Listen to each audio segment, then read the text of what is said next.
Muy buenos amigos, hoy por fin vamos a hablar de la famosa guerra comercial entre los Estados Unidos y China. Así es, pero en este vídeo no vamos a discutir sobre quién está ganando o quién va a ganar este conflicto, sino que vamos a tratar de explicar parte de su lógica y sus tensiones de fondo desde la perspectiva de los países en desarrollo. Para empezar, me gustaría subrayar lo irónico que resulta que el gobierno de los Estados Unidos está aumentando los aranceles a las importaciones de China y de otros países y que su presidente esté promoviendo una política económica con tintes autárquicos después de años y años aburriéndonos con las bondades de la globalización y el libre comercio.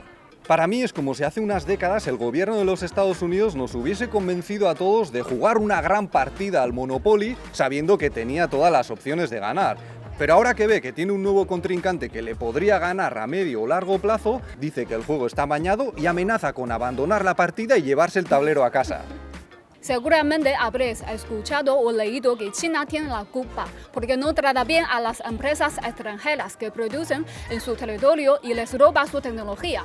Pues bien, yo tengo que decir que esto es cuanto menos cuestionable, porque todas las empresas que movieron su producción a China desde los años 80 sabían muy bien que para ello tenían que asociarse a una empresa china y que ésta acabaría teniendo acceso a su tecnología, porque esto era parte del plan del gobierno chino para fortalecer el tejido industrial nacional. Es decir, las compañías extranjeras sabían muy bien cuáles eran las condiciones y nadie les obligaba a mover su producción a China, aunque no pocas de ellas se han hecho ricas hasta la obscenidad gracias a las ventajas de trabajar aquí.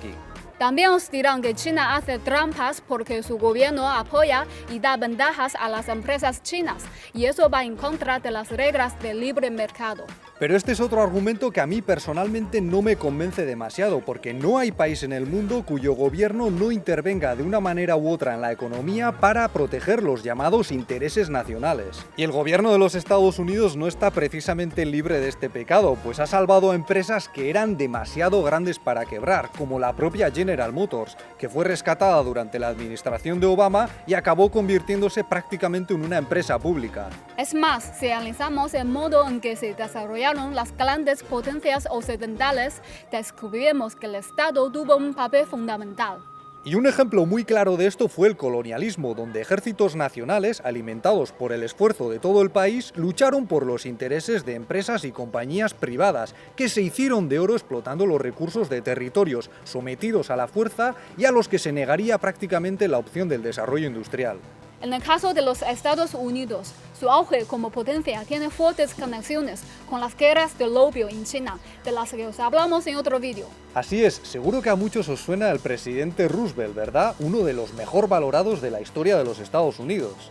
Pero a lo mejor no estáis tan al corriente de las aventuras de su abuelo, Warren Delano. Bien, pues este señor hizo una auténtica fortuna comerciando con el opio en China, pero él solo fue uno de los muchos que regresaron a los Estados Unidos cargados de narcocapital, listo para invertir en hospitales, centros de enseñanza o vías de tren, en cuya construcción, como muchos sabréis, participaron cantidad de chinos, hasta que estos comenzaron a prosperar con sus propios negocios y el gobierno de los Estados Unidos redactó una ley propia del Tercer Reich que prohibía la llegada de inmigrantes chinos y solo chinos desde 1882 hasta 1943. Así pues, ¿quién es el que se ha hecho rico haciendo trampas? Pero volviendo a la cuestión anterior, aunque los países desarrollados lo son en gran medida debido al papel que jugaron sus estados en las etapas más decisivas, la mayoría de ellos coinciden en que lo mejor para los países subdesarrollados es que el Estado intervenga lo menos posible.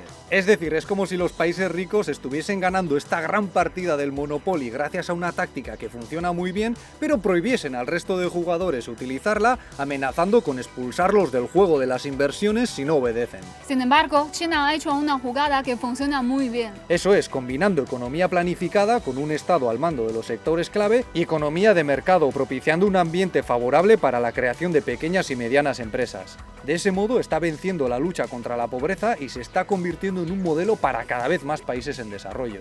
Y esto es lo que ha puesto patas arriba el panorama geoeconómico y geopolítico, porque antes las grandes empresas de los países desarrollados entraban a los mercados de los países en desarrollo con la gran ventaja de saber que tenían una tecnología superior y de que las empresas locales no iban a disfrutar de la protección de sus gobiernos.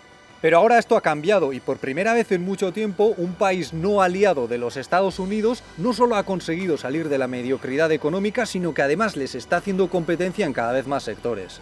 Ahora los Estados Unidos quieren cambiar las normas del juego para seguir ganando la partida. Pero se olvidan de que el comercio es una actividad compatible con los ideales del capitalismo y del socialismo, y de que las relaciones comerciales son uno de los mejores seguros contra las guerras, siempre y cuando no comercies con armas, claro. Eso es todo por hoy. Nosotros os hemos dado nuestro punto de vista. Ahora queremos saber el vuestro. Y si queréis que hagamos más vídeos como este, a cambio solo os pedimos que le deis un me gusta, lo compartáis o os suscribáis. Pero si queréis más, también podéis convertiros en nuestros patrocinadores o mecenas a través de Patreon y así acceder a más vídeos con contenido extra. Muchas gracias y hasta la próxima. Hasta luego. Por cierto, en este vídeo hemos hablado mucho de los Estados Unidos, pero queríamos aclarar que no nos estamos metiendo con los estadounidenses, sino con las decisiones de su gobierno. Y de hecho, en la universidad en la que trabajo conocemos a varios profesores estadounidenses que son marxistas. Porque por lo visto las teorías de Marx se están convirtiendo en cada vez más populares entre la juventud del país. Al parecer esto tiene que ver un poco con el cambio generacional que se está viviendo en los Estados Unidos, donde ya cada vez queda menos gente que vivió los años de represión contra las ideas comunistas. Así pues, según me cuentan mis amigos americanos, es posible que en el futuro se forje una nueva amistad entre Estados Unidos y China, o al menos haya un poco más de comprensión mutua, y nosotros estamos totalmente a favor de ello. Sí.